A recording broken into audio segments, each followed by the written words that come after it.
Hello friends, welcome to our YouTube channel engineering classes. Hope you are doing good. So आज हम अपनी news देख लेते हैं क्या है और इससे आपको क्या बेनिफिट मिलेगा, मतलब नॉलेजेबल वाइज कैसे आपको बेनिफिट मिल सकता है। Let's see. Manoj Sinha appointed as a new lieutenant governor of Jammu and Kashmir. News आगे बेटा ये, ठीक है। वैसे जम्मू एंड कश्मीर की बात हमें पता ही होना चाहिए। अब यहाँ से क्या इंपॉर्टेंट देखने वाले 2-3 फैक्ट्स हैं वो हम डिस्कस करेंगे कि किसने अपॉइंट किया। ठीक है, सबसे पहले कि हु अपॉइंटेड लेफ्टिनेंट गवर्नर। वो आपसे पूछेंगे who can appoint lieutenant governor, 4 option दे देंगे। Prime minister of India, ministry of home affairs, जैसे किसी मिनिस्ट्री का नाम ले लेंगे। कौन अपॉइंट करता है बेटा? President of India. आपका डायरेक्ट क्वेश्चन आता है पॉलिटी में, ऐसे पॉलिटी में बेशुमार ऐसे डायरेक्ट क्वेश्चन आते हैं। कौन अपॉइंट करता है, किसको रेजिग्नेशन दिया जाता है। एक और हम पॉइंट देख लेते हैं यहाँ पे। GC Murmu has submit his resignation to president Kovind on Wednesday. अब यहाँ से क्या समझने वाली बात है कि अपॉइंट कौन कर रहा है? President of India. वैसे ही रेजिग्नेशन भी अगर किसको देना है तो किसको दिया जाएगा? प्रेसिडेंट ऑफ इंडिया को। ठीक है, आगे देखते हैं, आगे बढ़ते हैं। अब मैं आपको थोड़ा सा ना बेसिक बताना चाहता हूँ इससे यूनियन टेरिटरीज के बारे में और लेफ्टिनेंट गवर्नर के बारे में। ठीक है, मेरा जो आज इस न्यूज़ को लेने का मतलब मुद्दा था वो इसलिए था कि मैं आपसे कवर कर सकूँ। Under article 1 of Indian constitution the territory of India comprises the 3 category of territories. कह रहा है कि आर्टिकल 1 की जब हम बात करते हैं उसमें 3 तरह की टेरिटरीज की बात की गई है। सबसे पहले territories of state, union territories that may be acquired by government of India at any time. मतलब कल को किसी गवर्नमेंट ऑफ इंडिया किसी टेरिटरी को एक्वायर करती है, वो टेरिटरी भी इस आर्टिकल 1 की डेफिनेशन के अंदर आएगी। पहली कौन सी आएगी? टेरिटरीज ऑफ स्टेट, जितनी भी स्टेट है उनकी टेरिटरी। दूसरी आएगी यूनियन टेरिटरी, जितनी भी यूनियन टेरिटरीज है वो टेरिटरीज भी हमारे इंडियन कॉन्स्टिट्यूशन के आर्टिकल 1 में आती है।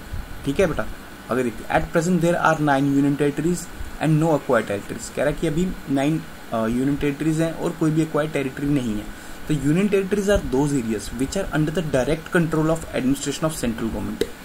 हमारे आपको पता है कि states and different states and state की अपनी एक स्टेट गवर्नमेंट होती है और वैसे सेंटर में एक यूनियन गवर्नमेंट होती है। बट कुछ ऐसी पर्टिकुलर प्लेसेस जहाँ पे हमारे लोकल गवर्नमेंट नहीं है, सेंटर डायरेक्टली रूल करती है, उस एरिया को हम क्या कहते हैं? Union territory. ठीक है, they are also known as centrally administered territories. Existence of these territories are departure from the federalism in India. कह रहे हैं कि जो ये टेरिटरीज है इनका एग्जिस्टेंस क्या बता रहा है कि हम अपने फेडरलिज्म से थोड़ा साइड लाइन पे हुए हैं, थोड़ा फेडरलिज्म थोड़ा पीछे हुए हैं। क्योंकि फेडरल स्ट्रक्चर क्या कहता है? Union government plus state government, ये है ना बेटा फेडरल स्ट्रक्चर। अब आपको पता है कि मैं क्या कह रहा हूँ कि कुछ ऐसी टेरिटरीज हैं जहाँ पे स्टेट गवर्नमेंट नहीं है, जहाँ पे कौन है? सिर्फ यूनियन गवर्नमेंट है। मतलब कि हम अपने फेडरल स्ट्रक्चर से थोड़ा पीछे आ रहे हैं। ये हमें क्या हाईलाइट करता है कि हमारा क्या है? यूनिटरी बायस स्ट्रक्चर। आपको मैंने बताया था ना, आपको अगर पॉलिटी जीएसपी लेक्चर में आपने सुना होगा, मैंने आपको बताया था कि हमारा प्योर फेडरल नहीं है, हमारा क्वासी फेडरल स्ट्रक्चर है, जिसमें हमने क्या देखा? हमारा जो सेंटर है वो ज्यादा स्ट्रांग है। ठीक है, ये एक उसी का फीचर है क्योंकि कुछ ऐसे एरियाज हैं जहाँ पे लोकल गवर्नमेंट नहीं है, जहाँ पे स्टेट गवर्नमेंट नहीं है, जो डायरेक्टली किसके अंडर रूल है? सेंट्रल गवर्नमेंट के अंदर रूल है। ठीक है, इसमें कुछ एक्सेप्शंस भी हैं, अभी हम आगे डिस्कस करेंगे। ठीक है, अभी देखते हैं। Union territories are Andaman and Nicobar island, Chandigarh, Dadra Nagar and Haveli, Daman and Diu, national capital territory of Delhi, Jammu and Kashmir, Lakshadweep, Ladakh and Puducherry. ये कह रहे हैं कि ये सारी हमारी क्या है? यूनियन टेरिटरीज आ गई है। ठीक है बेटा, जितनी भी है यूनियन टेरिटरीज बनाई गई है। ठीक है, अब हर किसी जो यूनियन टेरिटरी है इसका बनाने का रीजन डिफरेंट रहा होगा। ठीक है, तो ऐसा नहीं है कि सभी यूनियन टेरिटरी को सेम रीजन से बनाया गया है। हर किसी का यूनियन टेरिटरी का एग्जिस्टेंस का रीजन अलग रहा है। तो वो देखते थे वो रीजन क्या है। सबसे पहले देखते हैं दिल्ली और चंडीगढ़ का क्या रीजन रहा है। Political and administrative consideration. Political and administrative consideration क्या मतलब है इसका? आपको पता है दिल्ली इस समय क्या है? हमारी कैपिटल भी है। ठीक है, अगर मान लो कि कल को वहाँ खाली स्टेट गवर्नमेंट होती, ठीक है, कुछ वहाँ यूनियन गवर्नमेंट के ऐसे ऑफिस होते कैपिटल होने की वजह से जो किसके अंदर काम करने लग पड़ते? स्टेट गवर्नमेंट के अंदर काम कर रहे थे। इसलिए वहाँ पे यूनियन गवर्नमेंट का होना बहुत ज्यादा इंपॉर्टेंट है। इसलिए हमारे वहाँ पे क्या, दिल्ली को क्या हमने रखा है? एलजी। पता ना, आपको सुना होगा आपने, कई बार कंफ्लिक्ट होता है एलजी और सीएम के बीच में। अभी हम आगे बताएंगे आपको। चंडीगढ़ आपको पता है शेयर कैपिटल है किसके बीच में? पंजाब और हरियाणा के बीच में। इसलिए चंडीगढ़ को हमने क्या रखा है? Union territory. अब दूसरा जो हम देख रहे हैं रीजन, कल्चरल डिस्टिंक्टिवनेस। या क्या दूसरा मतलब कि कल्चर थोड़ा अलग है। पुडुचेरी है, आपको पता है पुडुचेरी में काफी पहले फ्रेंच का इन्फ्लुएंस रहता था। दादर नगर हवेली है, दामन एंड दीव है। तो इसमें हमारे काफ़ी फॉरेनर्स का इन्फ्लुएंस रहता था, तो इनका कल्चर थोड़ा सा अलग है। तो इंडिया ने क्या सोचा कि हम इसको डायरेक्ट रूल करेंगे ताकि इनका जो कल्चर है वो प्रिजर्व हो सके। ठीक है, थर्ड देखते हैं strategic importance. Andaman and Nicobar island and Lakshadweep, इनको क्यों यूनियन टेरिटरी बनाया गया? क्योंकि बेटा आपको पता है कि जो हमारी मेजर टेरिटरी है उससे थोड़ा अलग है, ये एक तरह के आइलैंड है जो वाटर में है। अंडमान निकोबार कहाँ पे है? हमारा बे ऑफ बंगाल में। लक्षद्वीप कहाँ पे? अरेबियन सी में।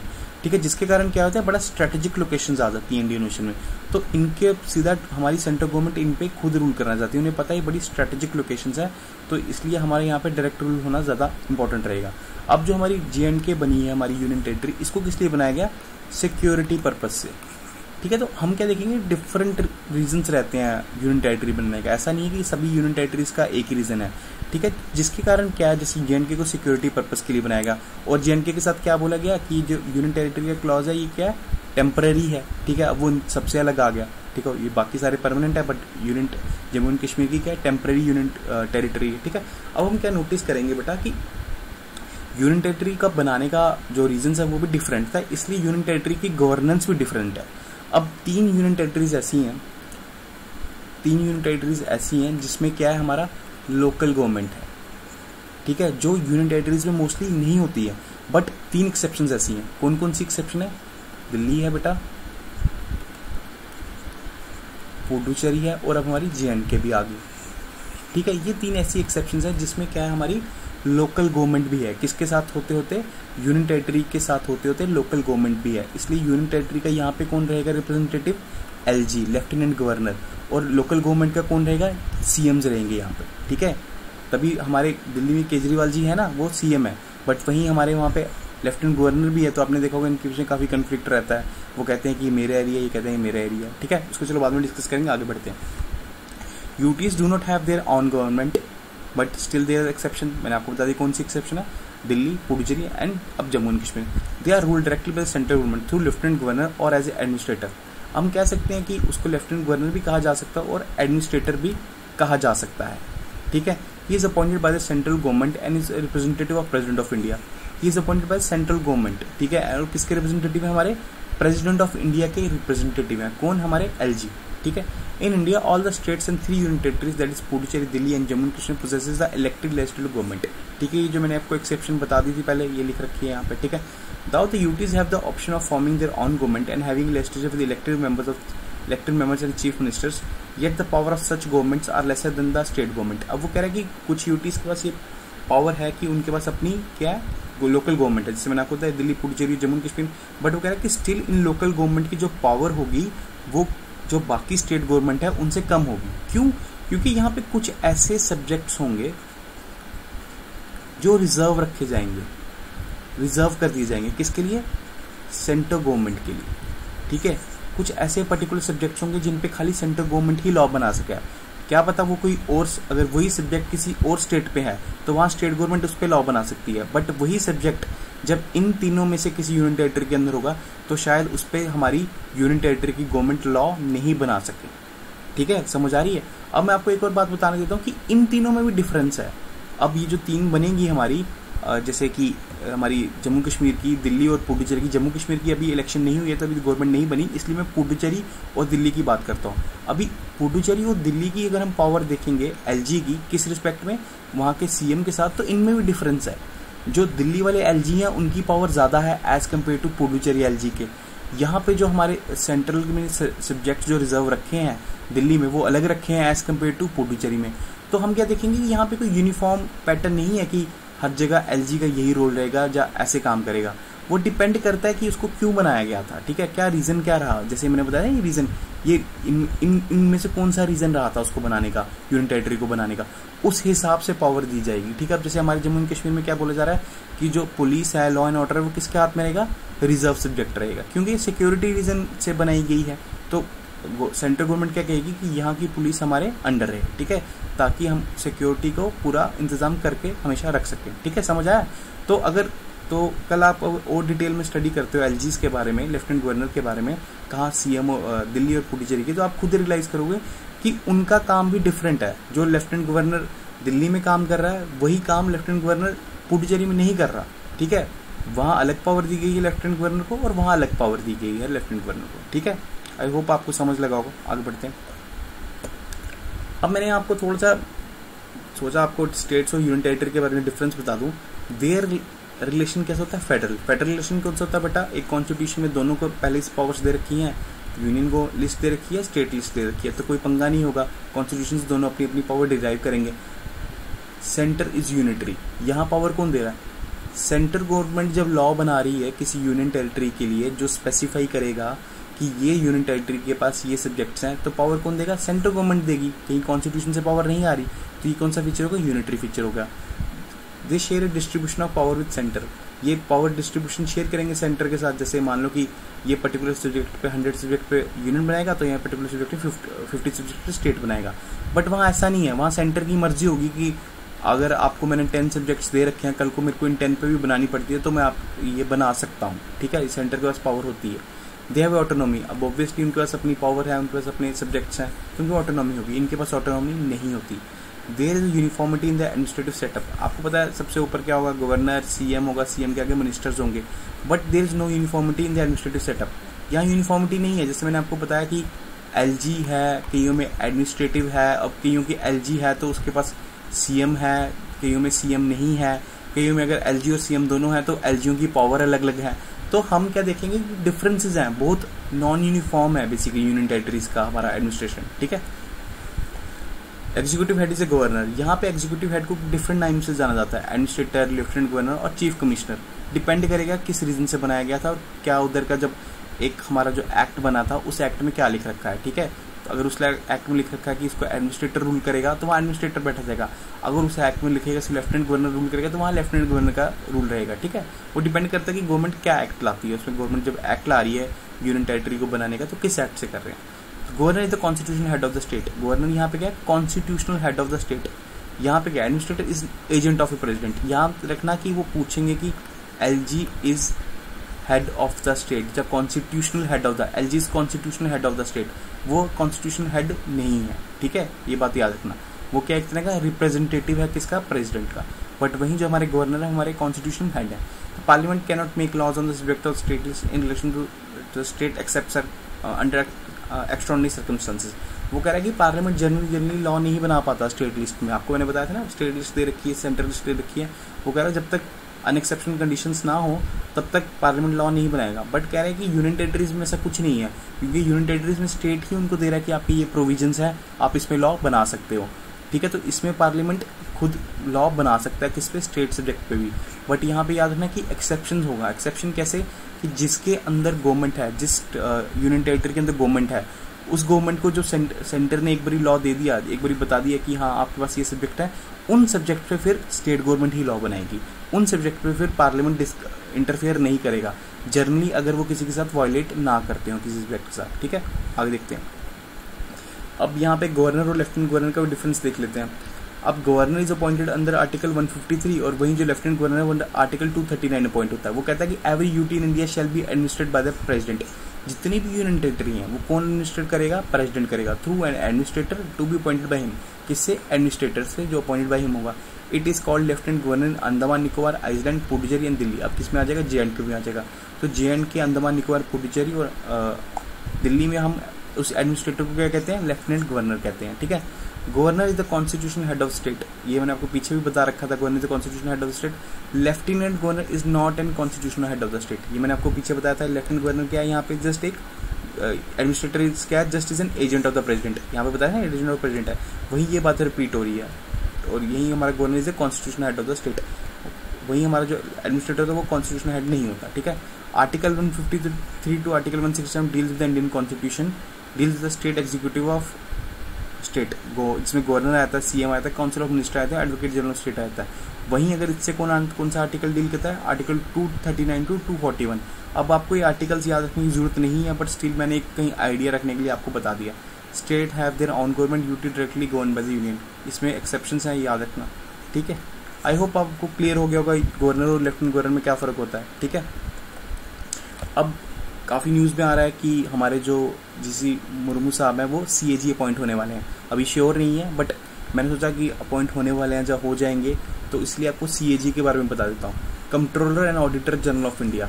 कंट्रोलर एंड ऑडिटर जनरल का क्या मतलब होता है बेटा, कि जो हमारे फाइनेंसिस से रिलेटेड जितने भी हमारी फाइनेंसेस हैं उनको मैनेज करे, ठीक है, और उनका ऑडिट किया जाए, उसको कहते हैं controller and auditor general of India. It is the apex authority for audits of the expenses of national and state government. ये बहुत इंपॉर्टेंट पॉइंट है कि वो CAG, याद रखना, हमारी सेंट्रल गवर्नमेंट को भी ऑडिट करेंगे और स्टेट गवर्नमेंट को भी ऑडिट करेंगे, ठीक है। इनको क्या कहा जाता है? CAG ऑफ इंडिया कहा जाता है, ठीक है। आर्टिकल 148 डील करता है किसके साथ? CAG की अपॉइंटमेंट से, ओथ से और कंडीशन ऑफ सर्विस से। और आर्टिकल 149 डील्स करता है ड्यूटीज एंड पावर्स। कभी कभी डायरेक्ट आर्टिकल वो पूछ लेते हैं कि 148 किससे डील करता है, तो आपको ये आइडिया होना चाहिए कि 148 CAG के साथ डील करता है, ठीक है। The controller of auditor general is appointed by the president of India. Important point ये बन गया कि इसको अपॉइंट कौन करता है? President of India. Can be remove from office in the manner on the grounds of जज of the supreme court is removed. आपको पता है इनको अगर रिमूव करना हो तो किस बेसिस पे रिमूव होंगे? जिस बेसिस पे सुप्रीम कोर्ट के जज को रिमूव किया जा सकता है। अब आपको मैंने बताया था कि सुप्रीम कोर्ट के जज कैसे रिमूव किया जाता है, 2/3 मेजॉरिटी प्लस 50% वाला, याद आ रहा है आपको? एक बार जरूर जाके वापस देखिएगा, फिर आपको क्लियर हो जाएगा।